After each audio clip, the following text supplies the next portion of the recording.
Esto es Zona de Contagio. Y aquí estamos nuevamente en otro, como siempre digo, de guerra, de pandemia, de desastres ecológicos y catástrofes, de encuentros entre presidentes chinos y presidentes rusos y de muchas otras desgracias. Además, se conmemoran los 20 años, sí, 20 años de la guerra de Irak.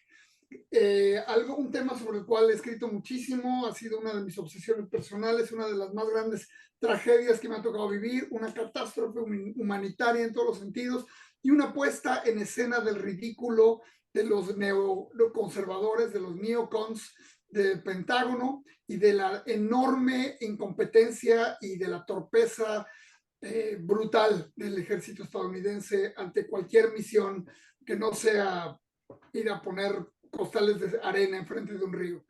Y aún eso dudo que lo hagan con competencia. Pero bueno, en fin. Hoy, pues, esas son las cosas que nos rodean, además de que estamos celebrando a Benito Juárez. Y pues estoy aquí muy contento porque Mariana está de vuelta. ¿Cómo estás, Mariana?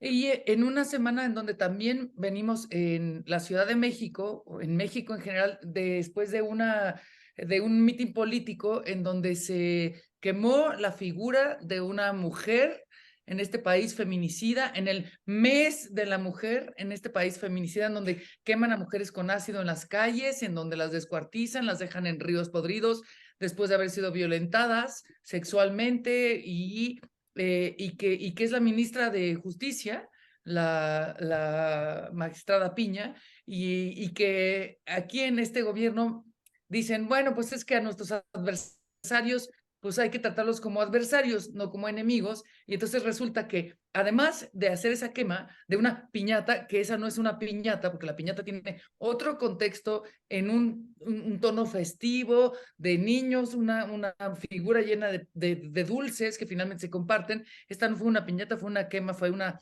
especie de quema de brujas y al final se acaba definiendo como algo que se castiga, pero porque son nuestros adversarios. Entonces eso me parece gravísimo. Perdón, independientemente de filias y fobias políticas, me pareció gravísimo lo que pasó en el Zócalo este fin de semana. Totalmente de acuerdo, querida Mariana. Así es. Las piñatas, hasta donde yo sé, no se queman. O no sé, a lo mejor ya cambiaron las tradiciones y ahora No, se no sé qué. queman las piñatas. Era más bien Pero como bueno, un tú, mi Juditas, querido ¿no? Alejandro, ¿cómo estás? Muy bien, gracias. Era más bien como un Juditas, ¿no? Aplicaron la del Juditas. Entonces, Eso. digo, está gravísimo la situación, el contexto y cómo lo hacen, ¿no? Pero bueno, vamos a hablar ahora de Sí, y otros además temas. siempre comparando, ¿no? Diciendo, perdón, No, siempre no, no, no, digo, justo, también justo. comparando, diciendo, bueno, es que también los otros queman. Exacto. Discúlpame, Alejandro, te quité la palabra. No, pero digo, Pero bueno, independientemente de eso, venimos a hablar de temas muy interesantes exactamente sobre el mundo de la literatura con nuestro invitado, que te dejaré, Nate, que nos los presentes. pues es un invitadazo de lujo, que ya lo pueden ver ahí, es el gran Daniel Saldaña París, un autor de gran calibre, muy joven, demasiado joven. A mí me preocupa de que es demasiado joven para nosotros. Ya no, ya no. Ya no, Neif, ya no. Ya, ahora sí ya no puedes decir eso. Ahora Tengo que sí, decir que, ahora ya lo digamos, dices, pero con ironía. Durante varios años sí, la gente lo decía con un candor que me conmovía y ahora ya lo dicen con una mala leche no, no, de ninguna que hace manera. saltar ronchas, De pero ninguna bueno. manera, mi queridísimo Daniel. La realidad es que me siento muy, como muy protector, porque conozco a Daniel desde que era, literalmente desde que era un crío, desde que era un Así, polluelo. Porque, Así, mira, así estaba, por acá de este vuelo, así, de este vuelo. así, literalmente. Y bueno, resulta que pues, uno de sus ex tíos es mi carnal, es mi hermano del alma. Entonces me sentía yo hermanado y familiarizado, incluso cuando ya aquella relación parental ya se rompió y ya no tiene nada, por lo menos ya no es una relación legítima. Pero bueno, Daniel es un estupendo autor, es un gran escritor, ha estado en muchos lados, me parece que ha vivido en muchos lugares, por lo que veo, estuviste en Barcelona, creo, Madrid, en en Madrid. Madrid, y ahora está aquí en esta ciudad de Nueva York, está también viviendo por acá, escribiendo un libro y es becario de la Biblioteca Pública de Nueva York, una beca muy, muy, muy prestigiosa, muy importante, una de las becas más importantes que se da en esta ciudad, y la tiene nuestro querido Daniel, y para lo cual está escribiendo un libro. Y bueno, creemos que es muy importante que nos cuente un poco qué ha hecho en los últimos años, a ver si nos da tiempo de abarcar un poco su trabajo y sus búsquedas y sus intereses. Daniel, qué gusto tenerte, mano. No, pues muchas gracias, gracias a ustedes por la invitación. Nunca los había visto, digamos, obviamente había visto los videos de los podcasts, pero no me había tocado compartir espacio con los tres al mismo tiempo, aunque soy amigo de cada uno de los tres por separado, y pues me da mucho gusto estar por acá para platicar un ratito. No, padrísimo, man, padrísimo. Y bueno, pues mira, ¿por qué no empezamos por el final? Cuéntanos un poquito el proyecto que estás haciendo, aunque sea danos una barnizada de lo que va. Yo sé que no es bueno hablar de las novelas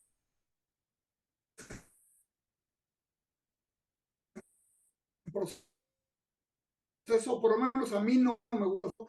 O sea, yo lo que suelo hacer es ¿Para que dónde siempre vas? tengo un discurso sobre la novela que estoy escribiendo, que en realidad no es la novela que estoy escribiendo exactamente, sino el discurso sobre la novela que estoy escribiendo, y así más o menos protejo la novela que estoy escribiendo. Y existe este otro proyecto que es un poco como la cara pública de lo que puedo contar sobre el proyecto que estoy trabajando, y que es el proyecto con el cual apliqué a la beca de la biblioteca del Coleman Center, que tenía que ver originalmente el proyecto con una novela que transcurre en los años 70 o que parcialmente transcurre en los años 70 en la Ciudad de México y que tiene que ver un poco con la expansión de Ciudad Satélite, como con la construcción de Ciudad Satélite desde los finales de los 50 hasta los 70, con la expansión de los suburbios en general, y como con momentos claves de la arquitectura y del urbanismo en México, pero también con un contexto político de guerra sucia en los años 70 y como con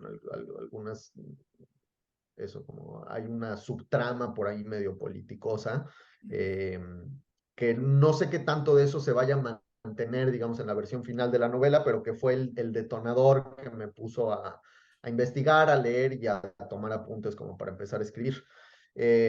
Luego, pues como estoy acá en Nueva York, en realidad terminé traicionando el proyecto original porque hay cosas de la realidad y de mi vida cotidiana que siempre terminan filtrándose en el libro, entonces tiene ya una especie de subtrama o una beta por ahí que tiene que ver con Nueva York también, la novela, y que termina medio siendo una novela a dos ciudades o que va y viene entre la Ciudad de México y Nueva York y entre dos tiempos distintos, ¿no? Entre dos temporalidades, de los 70 al presente.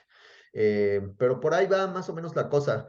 Y pues sí, estuve ahí como los primeros meses, ahora ya casi estoy hacia el final de la beca, entonces pasé como los primeros meses sobre todo haciendo investigación, que en el caso de investigación para un trabajo de ficción, pues es cualquier cosa. En realidad a mí me da un poco de pudor decir que hago investigación porque básicamente es una especie de procrastinación un poco así ornamentada. Me pido libros al azar y me pongo a leer y subrayo cosas y copio algunas frases y es todo, digamos, bastante más liviano de lo que suele ser una investigación para un escritor de no ficción, como tú bien sabrás, Nave, que tú sí haces esas chambas serias de meterte a los archivos y a leer cosas de verdad. Yo, pues bueno, me doy una empapada, estuve leyendo como revistas,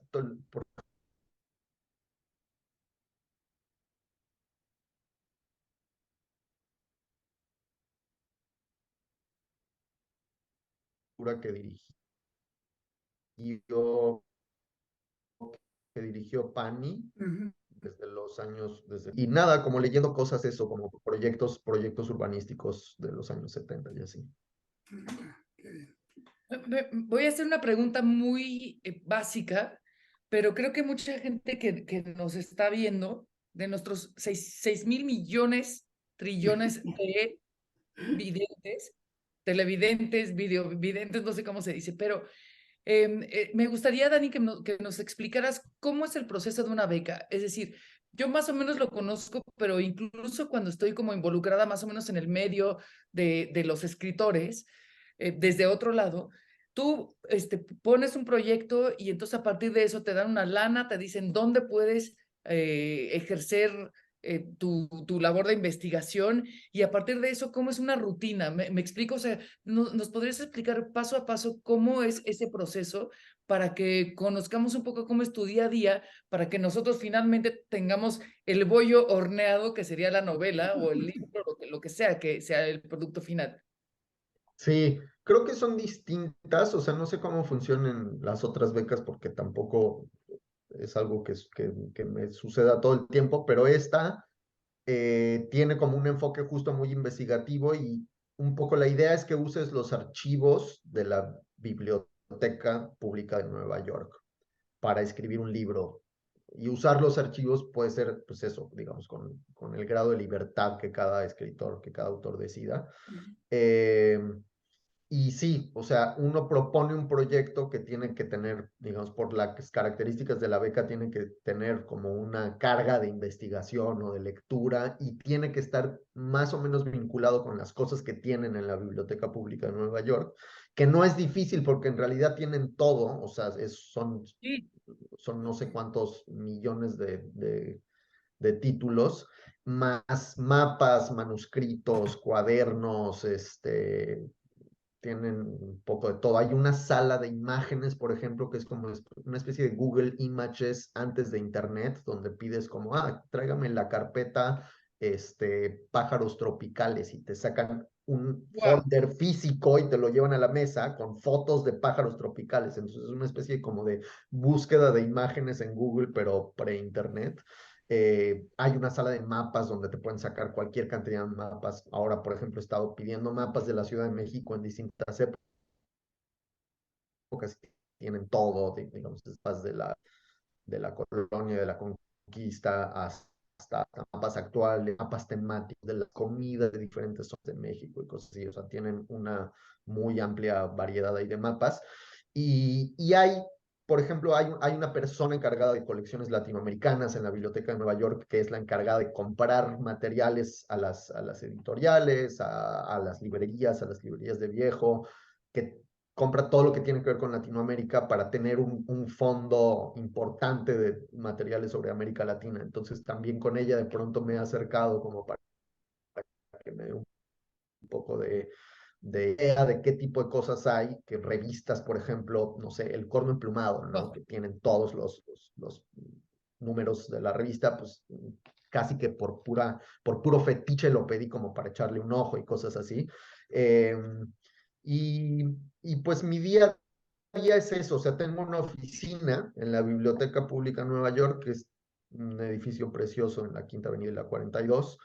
Voy todos los días allí, se espera que vaya todos los días y es, pues, no es un trabajo de oficina exactamente porque no tengo que cumplir un horario, pero sí voy 6, 7 horas al día, me llevo mi lunch como ahí, tengo mi pequeño estante con los libros que voy pidiendo y tengo ahí una computadora, entonces voy ahí a escribir y a leer todo el día, que es una especie de paraíso y una situación hiper privilegiada y que me siento todo el tiempo como un absoluto impostor por tener esa oficina en la Quinta Avenida, pero bueno, superando el momento de impostura, la verdad que lo estoy disfrutando mucho.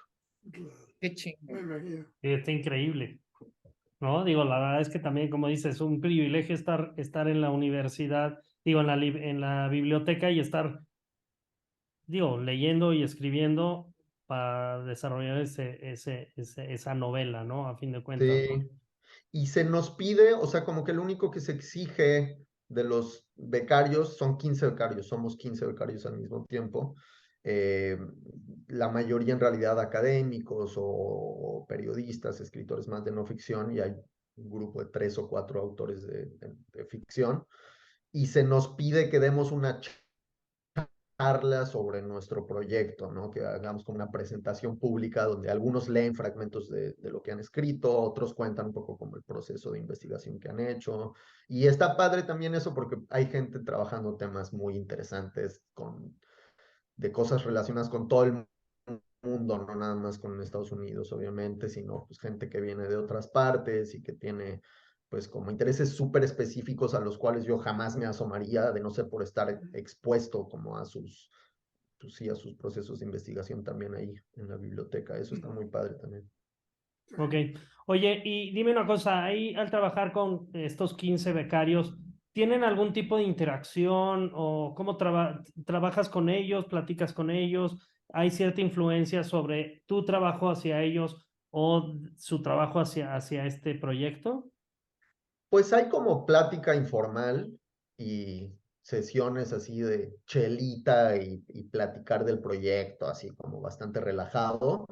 Y hay feedback después de que cada uno da una presentación, hay como un feedback un poco más serio, con preguntas y te hacen sugerencias, como de por dónde podrías llevarlo. Y es interesante sobre todo ver cómo leen o desde dónde entienden el proyecto personas que no hacen, que no escriben novelas o sea, que vienen más del lado académico o que se dedican a hacer periodismo y que vienen de otro lado, ¿no? Eso está bueno. Ok, digo, está increíble. Nate, si quieres. Sí, oye, bueno, dijiste ahorita algo que al llegar acá a Nueva York, la ciudad te cambió un poco la perspectiva, sin que me digas demasiado de los detalles, ¿qué fue lo que en esta ciudad? Porque veo que me parece detectar esto, ¿no? Ya lo mencionaste ahorita y no me esperaba que iba sobre esto. Este interés como en el urbanismo quizá, en las ciudades, que creo que está más o menos presente en tu obra. ¿Y qué tuvo que ver Nueva York en esto y en tu proyecto? ¿Hubo alguna influencia, insisto, sin que me des ningún detalle, nada más términos generales? Pues sí, o sea, como que siempre termino escribiendo mucho sobre el lugar en el que estoy o sobre las casas y las ciudades desde las que escribo. Y saqué un libro hace un par de años que era Aviones sobrevolando un monstruo, que eran como textos más ensayísticos, personales, muchos de ellos detonados por ciudades por las que he pasado o con las que tengo algún tipo de relación como afectiva importante, empezando por Cuernavaca, que es donde crecí, y la Ciudad de México, que es donde nací y donde he pasado la mayoría de mi vida adulta. Pero bueno, hablaba también de Montreal, que estuve ahí unos años, de Madrid, donde pasé ahí como la universidad, y de La Habana, donde fui concebido, aunque yo no había ido a La Habana en realidad hasta hace unos años, hasta hace como 5 o 6 años, pero yo tenía como en la cabeza el dato de que había sido concebido porque mis papás fueron en los 80s. Y ahora como que con Nueva York me pasó un poco lo mismo, que termina la ciudad metiéndose en el texto aunque no quiera, o sea, como que hay un protagonismo para mí de las ciudades que siempre, por mucho que yo me proponga un proyecto cerrado y definido de antemano, la cotidianidad y la vida de la ciudad termina metiéndose. Y en el caso de Nueva York, por un lado, o sea, como o sea, siento que estoy en una especie de mundo ahí medio intersticial de diferentes ciudades, o sea, como que hay una ciudad de los latinoamericanos en Nueva York con la que tengo mucha relación, porque tengo muy buenos amigos aquí desde hace muchos años y esa es la ciudad que yo conocía, digamos, ese es el Nueva York al que yo había venido muchas veces, que era quedarme en casa de mi amigo Ezequiel Seidenberg, que es un poeta, traductor argentino queridísimo que vive aquí, y convivir un poco con el mundo de los escritores latinoamericanos que están en Nueva York. Y en ese sentido, Nueva York para mí es una ciudad latinoamericana, ¿no? O sea, hay una ciudad latinoamericana que es Nueva York, quizás la única ciudad latinoamericana en realidad, ¿no? Porque luego todas las demás son una ciudad mexicana, una ciudad argentina, pero la única ciudad latinoamericana que yo conozco es Nueva York en realidad. Y luego, estando en la beca de la biblioteca y como teniendo también contacto con no solo los otros becarios, mi pareja también es de aquí, y como que eso me metió en un mundo distinto que yo no conocía, que es como el mundo anglo de la gente, de escritores y el mundo cultural neoyorquino anglo. Y se me hace raro, o sea, como que son mundos que se dan un poco la espalda, como que hay pocas coincidencias de pronto, aunque nos interesen las mismas cosas. O sea, por un lado hay una cierta altanería y una especie como de distancia medio ignorante parte del mundo frente frente a los escritores latinoamericanos en general, pero también frente a los escritores latinoamericanos en Nueva York.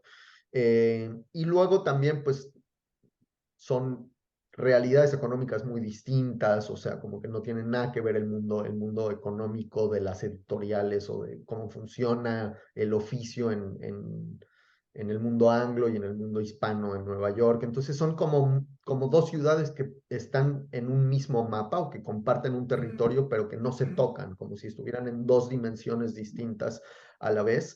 Y algo de eso, digamos, no estoy escribiendo sobre eso para nada, pero esa sensación como de extrañeza me llevó a escribir un poco más sobre Nueva York. Y luego también como la conciencia de otras personas que pasaron por aquí, ¿no? O sea, de escritores que para mí son importantes, como García Lorca, y recordando textos de gente que quiero, gente que admiro, como Valeria Luiselli y su primera novela, que tenía que ver un poco también con eso, digamos, con la presencia de Gilberto Owen aquí, o cuando escribe Francisco Goldman en una novela que acabo de traducir el año pasado, Monkey Boy, sobre José Martí y su paso por Nueva York. Entonces, como todas estas superposiciones también temporales de Nueva York, de todos los diferentes momentos en los que alguien ha relatado su paso por Nueva York, me interesa mucho.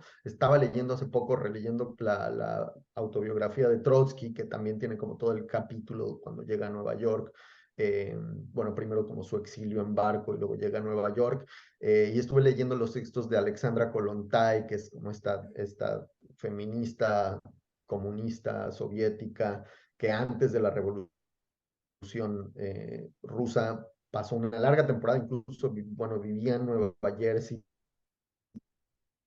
porque su hijo estaba trabajando, como viajó mucho a Estados Unidos, entonces como que he estado leyendo mucho de esas visiones extranjeras sobre Nueva York, que es algo que siempre me interesa, o sea, como esas especies de dislocaciones, que también lo he hecho mucho con la Ciudad de México, ¿no? Como gente que llega de fuera y cómo es esa mirada extranjera sobre la ciudad, es algo que siempre Pero me te llama voy la a decir atención. algo, Dani, y Nave, que vives ahí, pero nosotros que también hemos vivido el Nueva York de Salinger o de Holden Caulfield, y que hemos vivido el Nueva York de los Ramones, el Nueva York de Lou Reed, que para mí es uno de los más espectaculares retratos de Nueva York, e incluso el de Dylan en Greenwich Village y lo que sea.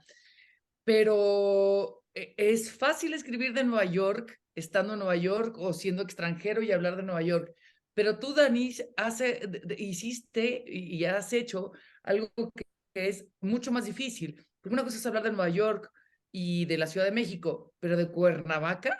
¿Y tú qué hiciste?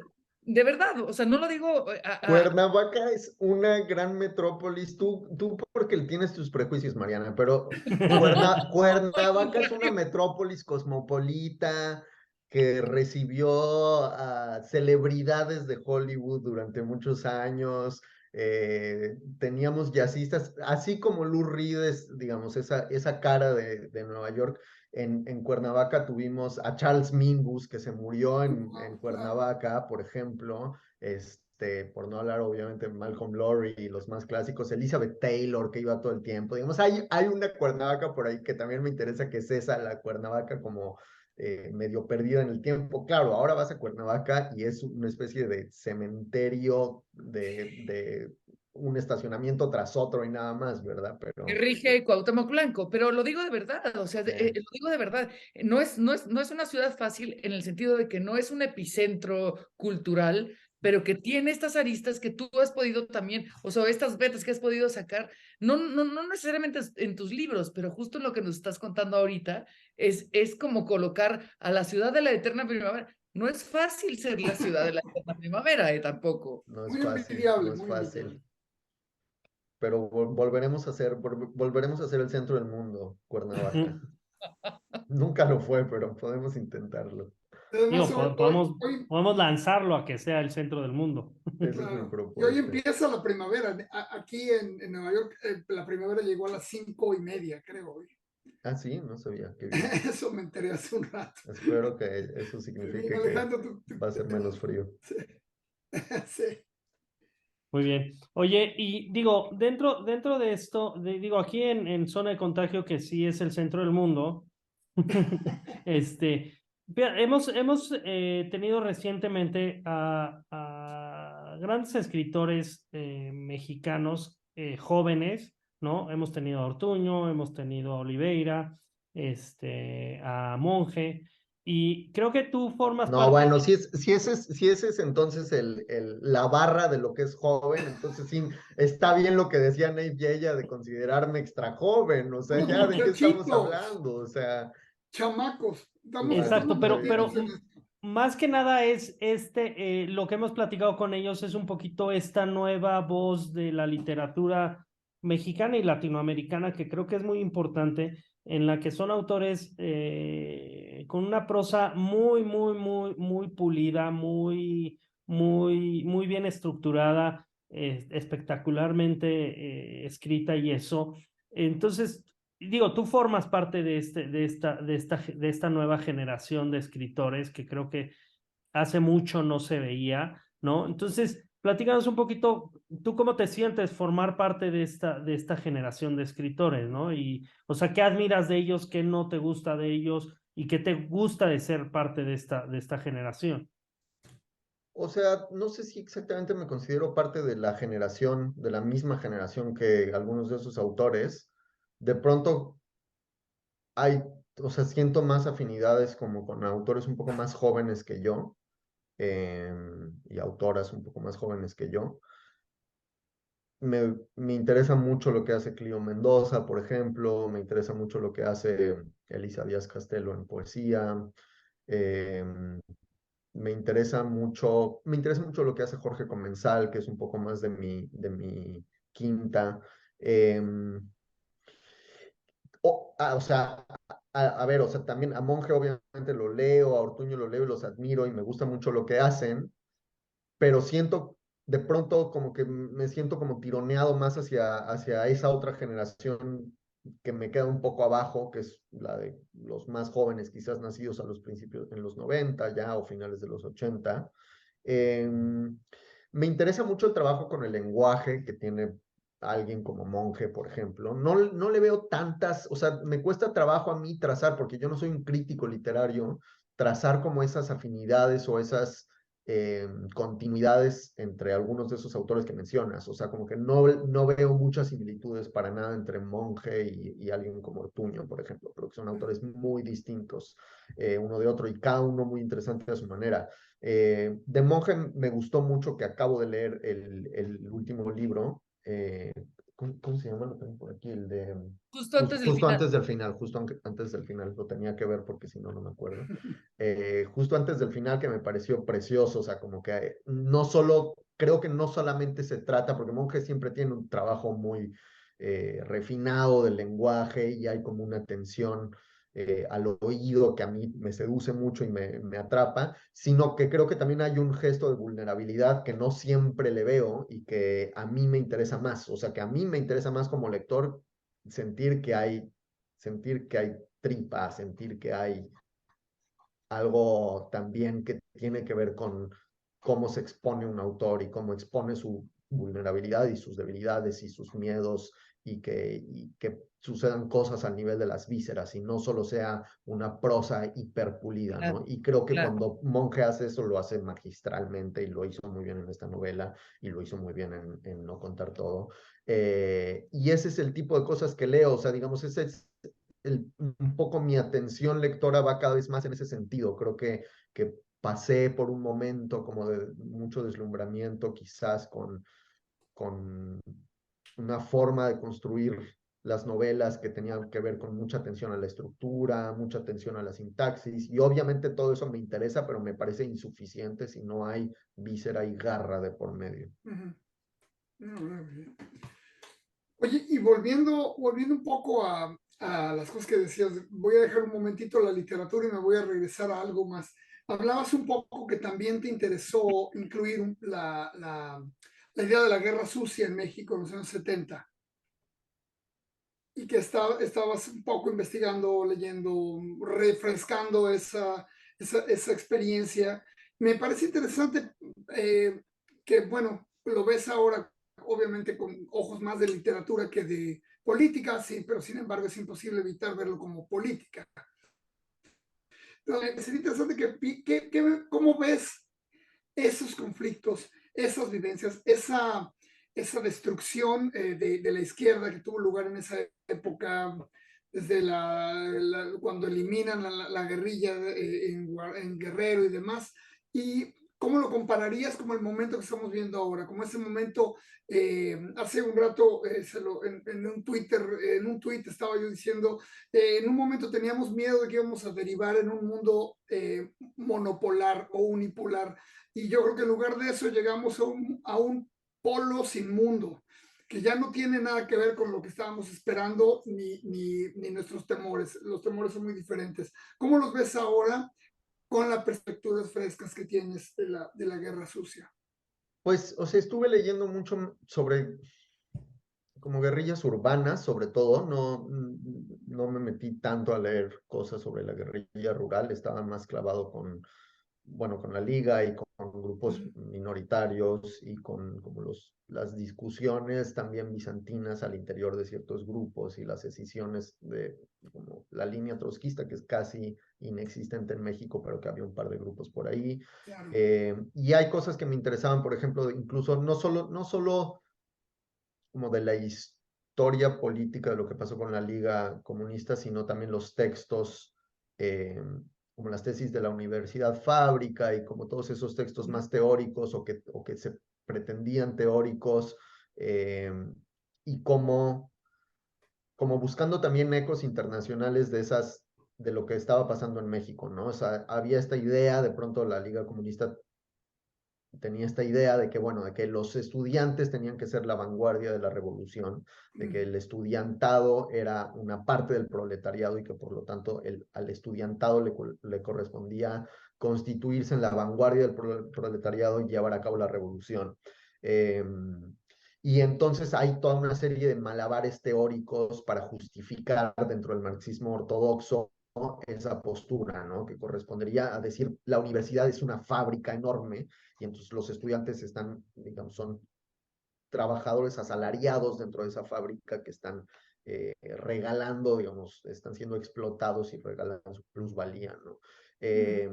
Y como que toda esa serie de, sí, un poco de marometas raras teóricas para tratar de cuadrar algo tan extravagante dentro del marxismo, de pronto a mí me tienen, o sea, siento ahí como ciertos ecos, aunque no se parezcan tanto, pero siento como ecos del 68 francés, ecos de la ruptura, por ejemplo, aquí en Estados Unidos de la Weather Underground, cuando rompieron con, digamos, con la parte más pública y visible del movimiento estudiantil de los años 60 y transitaron hacia la clandestinidad. Entonces son como discusiones teóricas un poco, sí, medio bizantinas de pronto, pero que me interesan porque creo que también ponen a México, o sea, como que se puede leer también esa etapa de México y la guerra y la formación de ciertos grupos guerrilleros, sobre todo urbanos, que es lo que más he leído,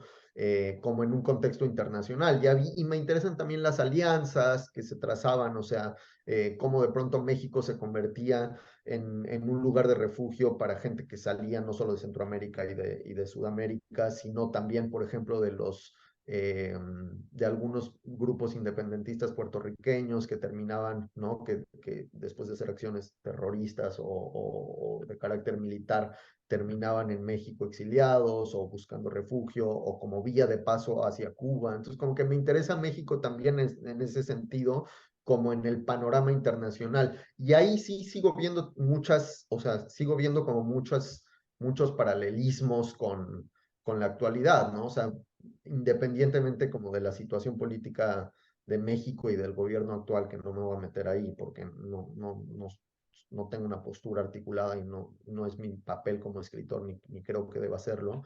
Pero sí creo que México tiene como un lugar muy característico dentro de Latinoamérica por su posición respecto a Estados Unidos, pero también respecto a Cuba, respecto a, digamos, ahora como en geopolítica, con cosas que están pasando en Perú o que están pasando en Argentina, como todo ese mundo de alianzas internacionales me interesa y me interesa lo que suscita y el tipo de movimientos que suscita y las comunicaciones que se establecen entre grupos en México y grupos fuera de México. Entonces, como que esa especie de red internacional de alianzas de izquierdas, pese a, digamos, pese a todas las decisiones y las rupturas y los pleitos y las matanzas que también surgieron, me interesa leerlo, o sea, como que es algo que me interesa, pero no estoy seguro, no creo que vaya a escribir de eso, o sea, son nada más cosas que me gusta leer. Luego al final escribo de otras cosas porque no, o sea, al final tengo que buscar un personaje, o sea, como que yo voy a trabajar con personajes, no con ideas ni con procesos históricos. Entonces, si busco un personaje y el personaje que a mí me interesa y que termina, digamos, que con el que logro articular también una vulnerabilidad mía algo de mi entraña, no está en sintonía con toda esa investigación, pues tampoco voy a forzar a un personaje a ponerse a dar discursos sobre geopolítica en los años 70, pero son cosas que me interesa tener en la cabeza para saber lo que estaba pasando. Y digamos, todo esto lo estaba pensando sobre todo yo en referencia a Ciudad Satélite y a la construcción de Ciudad Satélite y a una especie como de utopía extraña que fue Ciudad Satélite en su, digamos, en el proyecto original de Pani y después cómo se desvirtúa la construcción de Ciudad Satélite y cómo eso entra un poco como en todo el juego, porque Pani, digamos, Pani también es Tlatelolco, que también es muy significativo, ¿no? Que sea Satélite, Tlatelolco, ciudad universitaria, o sea que creo que hay algo ahí como de todo ese entramado intelectual y político que se puede aterrizar y bajar al plano del urbanismo también. Con la arquitectura, con la perspectiva desde otro punto de vista de la Ciudad de México, también ahí aterrizas en ti. Y yo te conocí hace muchos años con un libro que a mí me encanta, que es En medio de extrañas víctimas, publicado en Sexto Piso. Y después nos vimos para echar una sopita de lima en el Shelha. Me Y, y, acuerdo. y además me acuerdo que ese capítulo del libro del que escribí se llama Flotando en Ketorolaco, porque tú venías que te habían sacado una muela, entonces venías flotando literalmente en Ketorolaco. Y después en este libro de estas dos aviones sobrevolando un monstruo, hablas mucho de la neurosis y tus sustancias. Entonces, con todos estos intereses que tú tienes con respecto a la literatura, la arquitectura, el comunismo, la política nacional, el estar fuera de México y opinar del mismo. ¿Cómo es tu relación hoy en día con tu propia neurosis y con tus propias sustancias? Y además, habiendo atravesado una pandemia, que eso le mete una variable importante a la ecuación. Pues ahora la verdad creo que es el momento menos neurótico de mi vida, o sea, como que no sé cómo lo logré, pero sí Envidia. estoy en el momento menos neurótico de mi vida y después de pasar como por una etapa de bastante consumo que fue justo antes de la pandemia y todavía al principio de la pandemia, pero más antes de la pandemia, y cuando estuve viviendo en Montreal tuve un tema de salud que también como que tenía mucho dolor y entonces me empecé a tratar el dolor con analgésicos muy potentes y por ahí se me fue un poco la mano con el tema de las sustancias. Y ahora estoy como muy zen, o sea, ya me pegó, por eso ya no soy joven, o sea, ya me estoy entrenando para correr maratones y esas cosas, o sea, ya entré como en esa onda y me sirve, o sea, como que me mantiene medio a raya, o sea, sí tengo que ir a correr en las mañanas y meditar y hacer yoga y tengo que hacer todas las cosas posibles como para medio mantener a raya la neurosis y,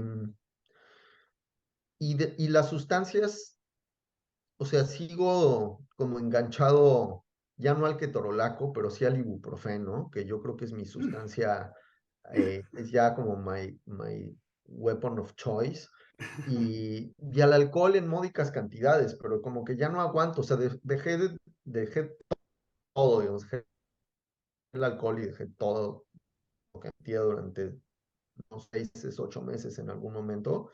Y luego nunca pude volver, o sea, como que ahora ya me tomo 3 tequilas y ya me da sueño, me quiero dormir. Y creí, o sea, cuando llegué a Nueva York dije como, voy a aprovechar la marihuana legal que se puede comprar en todas partes, de alta potencia, hidropónica, no sé qué, le di un toque y se me bajó la presión y dije como, no, creo que, Fue la pálida. creo que no es, esto ya no es lo mío, o sea, como que no aguanto, sí es otra cosa, o sea, lo que yo fumaba de adolescente era motita que crecía en el llano, estas son unas salvajadas. Pero Daniel, una cosa es la neurosis y otra cosa es el dolor crónico. Son dos cosas distintas y tú creo que el asunto del dolor crónico no es fácil y no es como para decir, bueno, puedo pasar sin pastas, y al No, fin sí. me duele, ¿no? No, estoy medicado, o sea, tengo que vivir es un inmunosupresor, que también por eso la pandemia como que me dio mucha paranoia, porque tenía yo el sistema inmune deprimido, o sea, me inducía la depresión del sistema inmune, y vivo con inmunosupresores para que no reaccione, o sea, para no inflamarme porque tengo artritis reumatoide, y ya con eso como que la he llevado bastante bien, entonces en realidad sí, o sea, vivo con pastas, pero ya no es morfina, lo cual está muy bien porque funciona un poco mejor en el mundo y no es adictivo, o sea, lo que me tengo que meter es como algo hipermédico Por recetado, eso se pues lleva ya. bien con Comensal. Sí, ya nos juntamos a comparar síntomas, con Monje también, por cierto. Es así como, Ay, pues qué es como estampitas, ¿sabes? Que las vas pasando así, ya lo tienes, ya lo tienes, ya lo tienes, sí, ese me falta, ese me falta, así. Es autoinmune, no la tengo. Ya, así. correcto. Muy bien, digo, otra parte muy importante de tu carrera que no hemos tocado y a fin de cuentas es una manera como yo te conocí, es tu trabajo en poesía, porque yo te conocí en un festival, en una feria de libro que dedicamos a la poesía y ahí te invitamos y la verdad es que pasamos un rato muy agradable, pero digo, a mí siempre me ha impresionado el autor que tiene la opción de hacer novelas y poesía y sigue haciendo poesía, porque es un trabajo titánico hacer poesía, escribir poesía, conseguir que alguien te publique poesía y promocionar la poesía y después hacer que la gente lea poesía, ¿no? Y Benito Taibo una vez en ese mismo encuentro que hicimos, me dijo, es que la poesía la tienes que leer en voz alta, ¿no? Y de esa manera le ha agarrado un poquito el gusto a la poesía, pero platícanos un poquito cómo es hacer poesía hoy en día como autor en el siglo XXI. Digo, ¿cuáles son los retos? ¿Cuál es la manera como trabajas? Pues, o sea, digamos, para mí sí, la poesía es súper importante porque es lo primero que empecé escribiendo y es como lo que me acercó a la literatura en general y mis mejores amigos son poetas, digamos, pese a todo. Y, pero ya, yo creo que ya no hago poesía, o sea, digamos, escribo poemas a veces, como en mis diarios, en mi cuaderno, pero no hago ya ningún esfuerzo por publicarlo. Lo que sí hago es leer mucha poesía y trabajo en muchas cosas afines a la poesía. Digamos, hace unos años estuve junto con Hernán Bravo Varela editando el periódico de poesía de la UNAM. Ahora estoy preparando una antología de la poesía de Tamara Kamensain también para la UNAM. eh, Traduzco poesía, como que siento que la poesía me nutro mucho de la poesía, año de crisis personal muy dura, no pude leer nada más que poesía, digamos, era lo único que me entraba, lo único que más o menos podía concentrarme era en leer poesía y como regresar a mis clásicos personales, que pues, era como leer un cacho de San Juan de la Cruz y luego un cacho de Anne Carson y luego un cacho de Nicanor Parra y saltar como entre mis gallos, así de los que me siguen diciendo cosas muy de cerca. Pero ya me da cierto pudor publicarla, o sea, como que también creo que me he vuelto mejor lector de poesía, entonces sé reconocer que la mía no es tan buena. Eh, y está bien, como que estoy en paz con ello. También creo que es importante escribir mala poesía. Hay un poema muy bonito de quién es de Folkwill, de este autor argentino que se llama algo así como Necesitamos malos poetas, y que es una especie de oda a los malos poetas. Y Raúl Zurita también en algún discurso, alguna presentación que le escuché una vez, decía que es importante la poesía mala también, ¿no? Digamos que el adolescente que pues ahí como que garabatea sus poemas cursis, en el cuaderno, sostiene también el mundo de la poesía y sostiene la gran poesía desde ahí, desde su cuaderno. Entonces creo que estoy en paz con escribir mala poesía, y con leer la mejor poesía siempre, o sea, como que siempre estoy descubriendo libros maravillosos. Recomiendo mucho el último de Javier Peñalosa que publicó Editorial Antílope, que se llama H, el libro. Estuve en México en diciembre y me lo compré, acaba de salir, y lo leí y me pareció una maravilla, una belleza total. Y, y eso, como que siempre estoy en diálogo, o sea, me siento muy en diálogo con los poetas. Y con los poetas, aunque yo ya no escriba poesía, sí me siento parte de una generación, o sea, como que de algún modo siento que lo que escribo lo escribo para mis amigos poetas, y que lo que escriben mis amigos poetas me Esto, hablan también a mí. Ese es exactamente, es lo máximo. qué bien.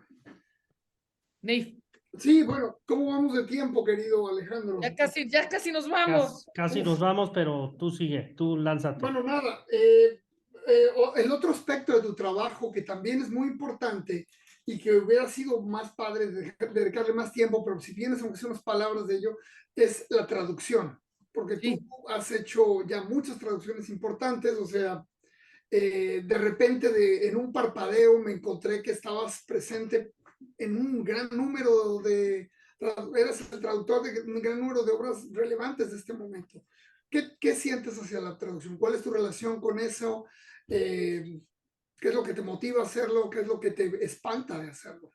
La traducción es mi otra sustancia, antineurosis, yo creo. O sea, como que dejé las drogas y el alcohol, pero me aferré a la traducción, porque me da una especie de placer, es como un placebo de la escritura de pronto. O sea, me siento a traducir, y después de traducir unas cuantas páginas, siento como una euforia muy parecida a la de escribir, pero sin la angustia de escribir, porque no es un material mío, ¿no? Digamos, pero digamos, la parte como de trabajar el lenguaje, de encontrar una solución, de darle la vuelta a la misma frase hasta que suena bien, de organizar un párrafo y cambiar de lugar las cosas para que tenga sentido.